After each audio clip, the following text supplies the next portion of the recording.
সকলকে পহেলা বৈশাখের শুভেচ্ছা, অনেক অনেক শুভেচ্ছা। পহেলা বৈশাখে কে কে পান্তা খেয়েছেন সেটা বলেন।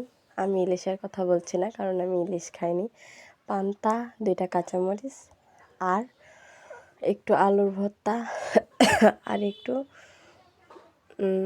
পেঁয়াজ নিয়েছি। সেটাতে আমি আমার পহেলা বৈশাখ পালন করতেছি, সেটাই আমি আপনাদের সাথে শেয়ার করতেছি। আর অবশ্যই কমেন্টে সকলে বলবেন যে কে কে আজকে পান্তা খেয়েছেন। সকলকে পহেলা বৈশাখের শুভেচ্ছা, অনেক অনেক শুভেচ্ছা। পহেলা বৈশাখে কে কে পান্তা খেয়েছেন সেটা বলেন। আমি ইলিশের কথা বলছি না, কারণ আমি ইলিশ খাইনি। পান্তা, 2টা কাঁচামরিচ আর একটু আলুর ভর্তা আর একটু পেঁয়াজ নিয়েছি।